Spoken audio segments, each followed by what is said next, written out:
She said she was just visiting her sister for the weekend. Funny how her sister's house has a pool when it's supposed to be under renovation, and even funnier how she came back smelling like chlorine and cheap cologne. So yeah, I guess you could say I got questions. But let me back up a little, 'cause none of this made sense at first, and honestly it still feels like someone else's life. My name's Rick. I'm 44, been married to Diane for a little over 12 years. We met through friends, hit it off at a barbecue over burnt ribs and too much Coors Light. She laughed at my terrible dad jokes, and I thought she had the kind of smile that could light up a barn fire. We were both on our second go-round with marriage. Figured we'd learned a few things by now. Spoiler, we hadn't. Things were good, mostly. We got a decent house in the suburbs of Louisville, no kids together, but she had a grown son from her first marriage, and I got a black lab named Rufus who liked her more than me. Diane worked part-time at a dentist's office, ran a little Etsy shop selling handmade candles that all smelled like desserts I wasn't allowed to eat. I've got a job driving long-haul trucks, gone a few nights a week, but I always made time for her. Now, don't get me wrong, we had our fair share of squabbles. She hated how I left dishes in the sink. I hated how she talked to me like I was another one of her patients. But it wasn't anything worse than what most folks go through. Then around March, she started acting not quite right. At first it was small stuff. Diane started taking her phone everywhere with her. Not like, oh she's glued to TikTok kind of way, but like she wouldn't even leave it on the charger overnight. I remember one night, I got up to take a leak at 3 a.m., and I saw the light from her screen under the covers. She jumped like I'd caught her robbing a bank. Said she was just scrolling through Pinterest. In the dark. At 3 in the morning? That made my radar blip a little, but I let it go. Then there were her new errands. Diane was never the type to just up and go places. But all of a sudden she's going to Target 3 times a week, staying out for hours, and coming back with a bottle of shampoo and some trail mix. Hell, one day she said she had to drop something off at the post office, and came back with a to-go coffee from this place halfway across town. I only know that 'cause I used to stop there on the way to work, recognize the cup and the sleeve. Still, I chalked it up to maybe she was just restless. Maybe bored. Hell, we'd all been stuck in the house too long these past couple years, right? But what really started itching at the back of my neck was the clothes. Now look, I'm not the fashion police. Diane could wear a trash bag and still look damn good in it. But she started getting a little too into dressing up lately. I'm talking full makeup to go pick up dog food, perfume to the gas station, a brand new push-up bra. I found the tag for that sure as hell wasn't on my radar. I joked about it once, said, "Who you trying to impress, Diane, the guy at the cash register?" She just smirked and said, "Maybe I just want to feel sexy for myself, Rick." Fair enough, right? I let that one go, too. I mean, I want her to feel good about herself. Hell, she deserves to. I ain't the same guy I was at 30 either. But it wasn't just the dressing up, it was the energy. The giggles she'd hide, the secretive texts, the weird little smiles she'd shoot her phone like it was flirting with her. One night, I came home early from a haul. Told her I'd be back late Friday, but I made good time and rolled in Thursday night. Thought I'd surprise her. Instead, I got surprised when I walked in and found her all dolled up, glass of wine in hand, music playing like she was expecting company. She jumped again, same damn way she did with the phone, and started babbling about how she was just treating herself to a solo night in. She had 2 wine glasses on the counter. One still had lipstick on the rim. She claimed she just poured the second one for symmetry. "Looks nicer," she said. I didn't buy it, but I didn't press either. You know how sometimes you want to believe the lie 'cause the truth might wreck your whole damn world? That was me. Right there. And here's the kicker, after all that, I started thinking maybe I was the one screwing up. I mean, I'm gone a lot. Maybe I've been distant. Maybe I've stopped making her feel wanted, you know? I went through this spiral, thinking maybe she was acting weird because she thought I was cheating on her. I even convinced myself she was overcompensating, trying to keep me interested by dressing up more, acting mysterious to see if I still noticed. Hell, I almost felt guilty for suspecting her at all. So, in classic idiot fashion, I took her out to dinner. Candlelit steakhouse kind of thing. Told her she looked beautiful. Told her I was sorry if I'd been distracted or distant, and that I wanted to be better. Her eyes got all watery like I'd hit the right nerve, and for a minute, I thought maybe we were finally getting back to good. She told me she loved me that night. Twice. Whispered it, real low, when we got in bed. Funny how that sticks in your mind, something so sweet-sounding, coming from someone who's probably been lying through her teeth for months. But I still wasn't seeing the full picture. Not then. Not yet. And then came the trip. The so-called visit to her sister's place. That's when things really started to unravel. So, this visit to her sister's? That was the next weird-ass chapter in this slow-motion train wreck. She brought it up casual, like she was talking about picking up eggs. "Hey babe," she said. "I'm gonna head up to Amy's next weekend. She's been real down with all the construction mess." Thought I'd cheer her up. Now, I ain't never been super close with Amy, but I know enough. She lives about an hour away, divorced, got 2 yappy Pomeranians and a porch that looks like it's one strong breeze from collapsing. Diane used to complain about how cluttered and depressing Amy's place was. But now she wanted to spend a weekend there to relax? That didn't add up like a checkbook in a drunk man's hands.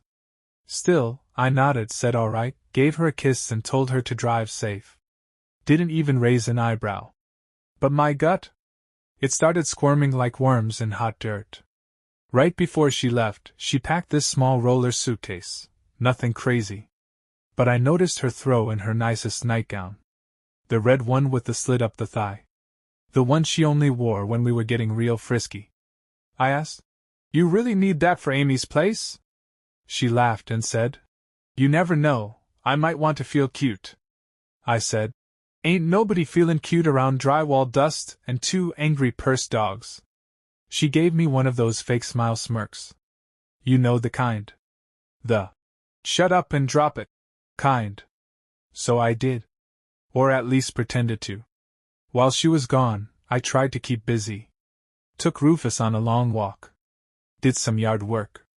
Even changed the damn oil in her Subaru like a good husband.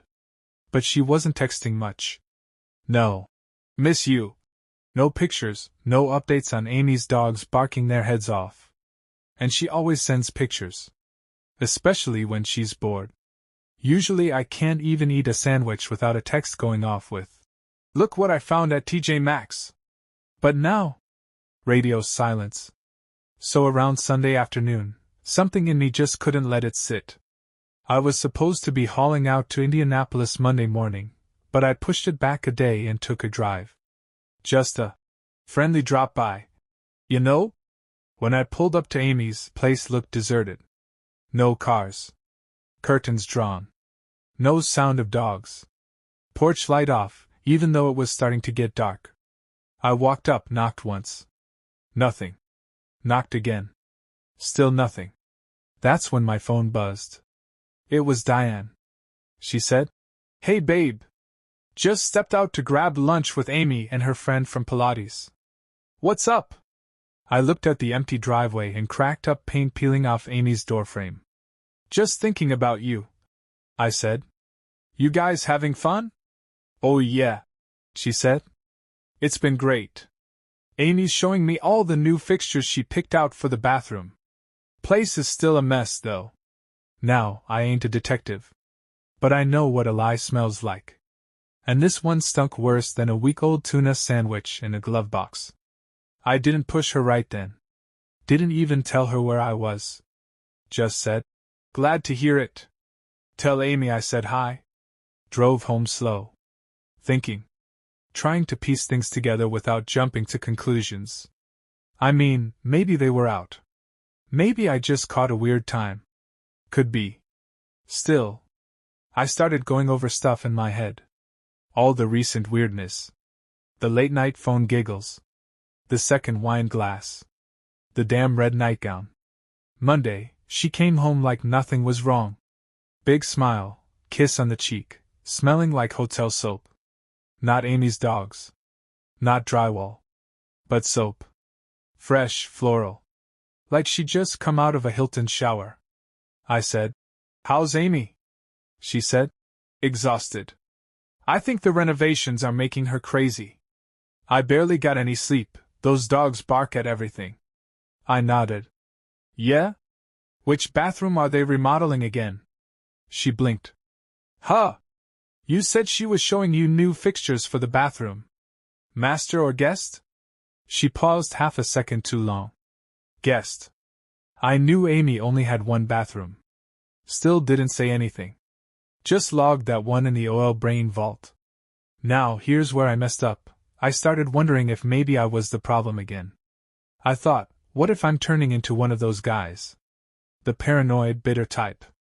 Making things up 'cause he's afraid of losing control. I've seen friends go down that road.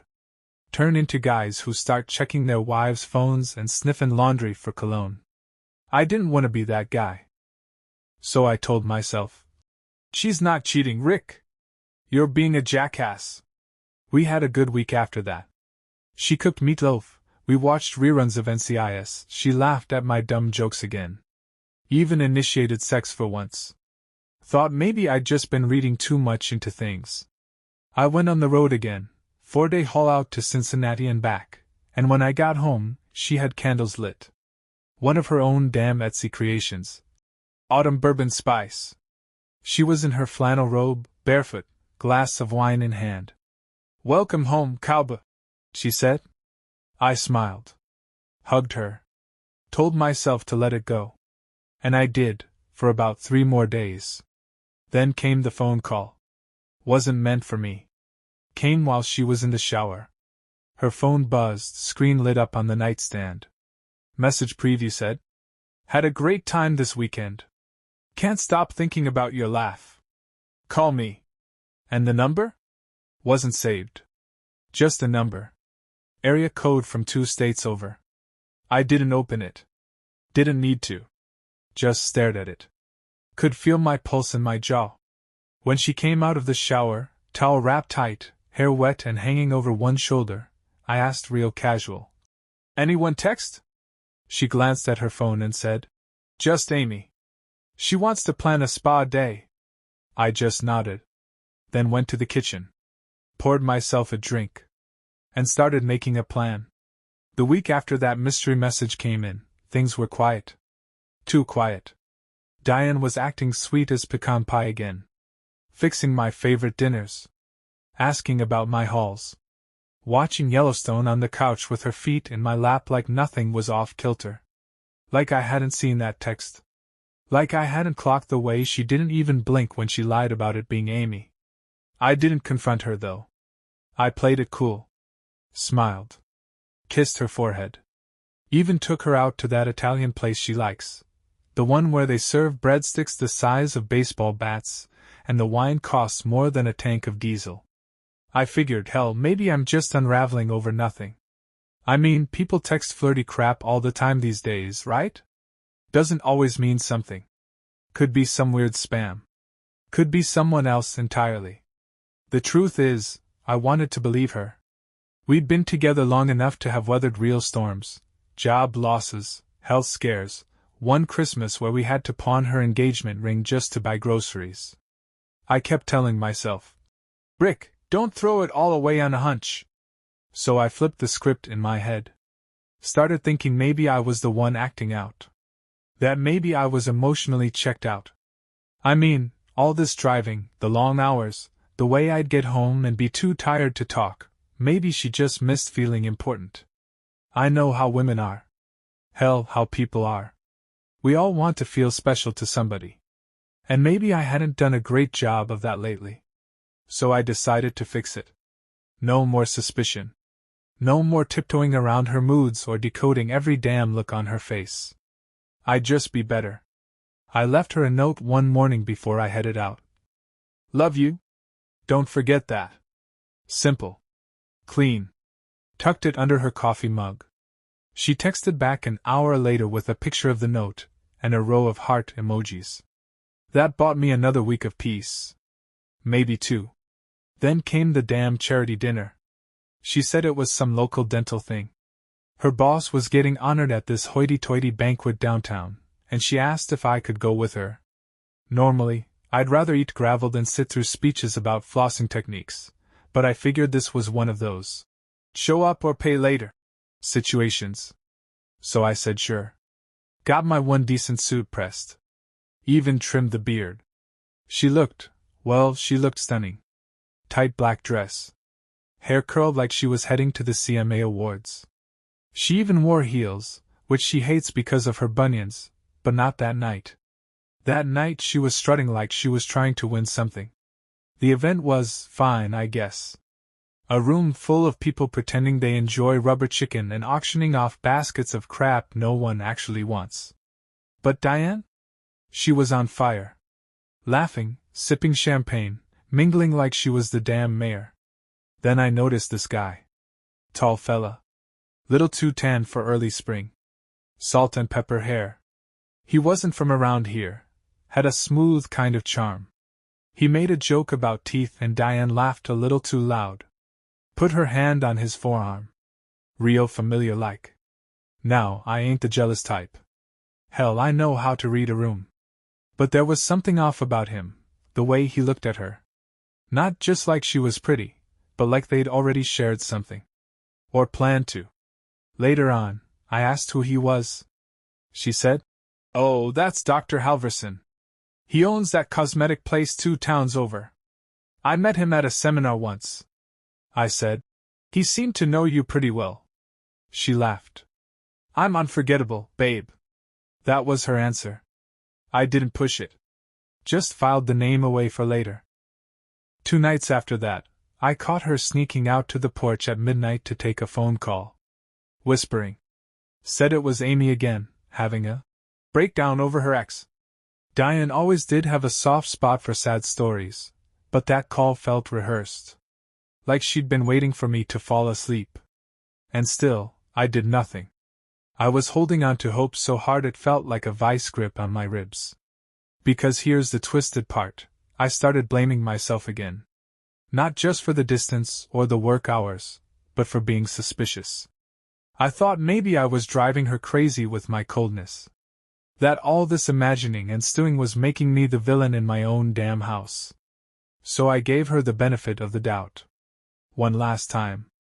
I bought us a weekend getaway. Just the 2 of us. Cabin out in Red River Gorge. Firewood, hiking trails, no cell service. Just nature, a hot tub, and time. She acted surprised. Touched. Kissed me like it was our honeymoon again. And for that weekend, everything did feel like it used to. She held my hand. Woke me up with coffee and no makeup.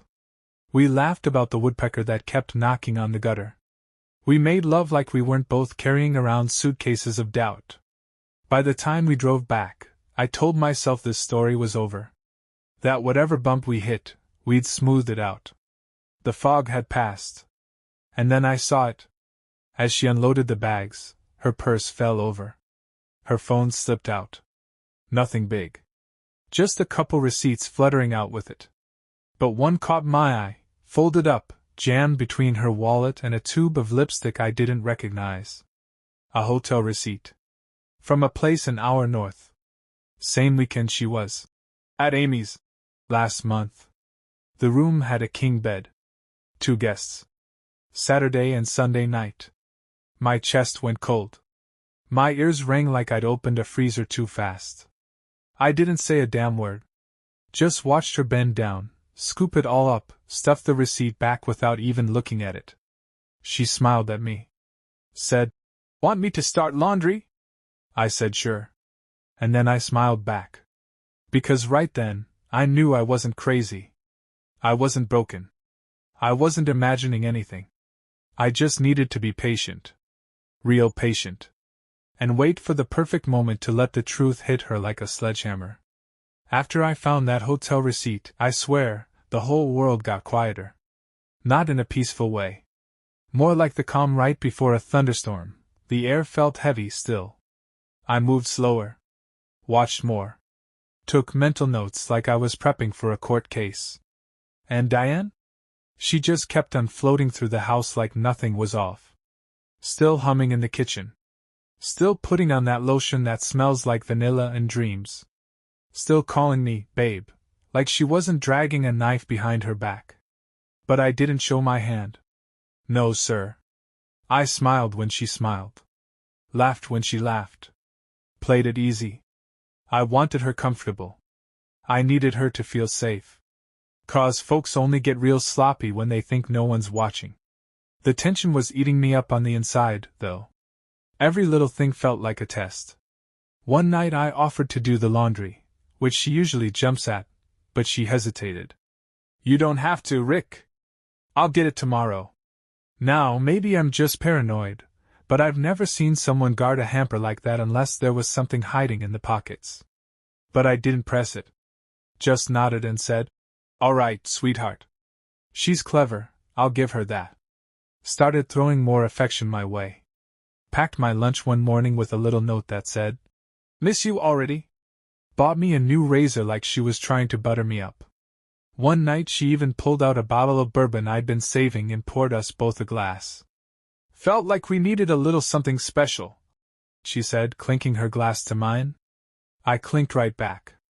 Didn't flinch. Just watched her eyes over the rim as I sipped. And I noticed something then. A little twitch, a flicker. She wouldn't look at me for more than a second or two at a time. Kept fiddling with her phone, acting like she was waiting on a text that never came. I swear, that silence was louder than a train whistle. Then came her next trip. Hey babe, she said one morning while I was pouring coffee. Amy wants me to come up again next weekend. The contractors botched her kitchen, and she's losing her mind. I'll just be gone Friday night, back Sunday. I looked at her over the rim of my mug. Amy's house still under construction? Yeah, worse than before, she said, a little too fast. I just nodded. Tell her I said good luck. Now here's the thing, Amy posts everything on social media. Like everything. Her lunch, her dogs, her new soap dispensers. So while Diane was off supposedly soothing her sister's nerves, I checked Amy's page. She was in Florida. With her dogs. Had been for 2 days. Posted a selfie at the beach with the caption, Finally some sun! I stared at that photo for a good minute. Not 'cause I was shocked. Just disappointed. Diane hadn't even bothered to keep her lies straight. And still, I didn't say a word. I cooked myself a steak that night. Sat out on the deck with Rufus and a cold beer, just thinking. About time. About effort. About how sometimes a man gives everything he's got, and it still ain't enough to keep someone honest. But you know what? That moment, that peaceful, quiet night on the porch, was when I decided I wasn't gonna yell. I wasn't gonna throw things or beg for answers. I was gonna win. I was gonna make sure when the curtain dropped, I was standing tall, and she was caught in her own mess. So I started prepping. First, I bought a small burner phone. Just something to keep notes, take pictures if I needed. Then I cleaned up the laptop she never uses and tucked a little voice recorder app on it. Set it up in the living room like it had just been left open on accident. Didn't push record yet, just tested the waters. She never noticed. Next thing I did was check my truck's dash cam. It backs up footage to the cloud. I'd installed it to catch bad drivers, never thought it might be useful at home. But sure enough, it caught her coming and going. Times that didn't match the stories she told. Again, I didn't confront her. I was collecting. Quiet, patient, surgical. She came back from the Amy trip, late Sunday afternoon. Said she'd caught traffic, looked tired, but in that good kind of tired, like she just had a relaxing weekend, not one full of drywall dust and chaos. I kissed her cheek. Glad you're back. That night in bed, she curled up next to me like nothing was wrong. Whispered, Love you, babe. I laid there, stiff as a board, arm wrapped around her while my mind turned like a diesel engine in the cold. I was close, so close to being sure. I had pieces, but not the picture. So I waited one more week. One more. That next weekend she had plans again. Book club, she said. At Cheryl's house. Cheryl lives 5 minutes away. But Diane left the house with an overnight bag. I didn't follow her. I didn't tail her. I didn't need to. I already had a plan. A real clean one. I just needed her to walk into the trap with a smile on her face. And Buddy, that's exactly what she did.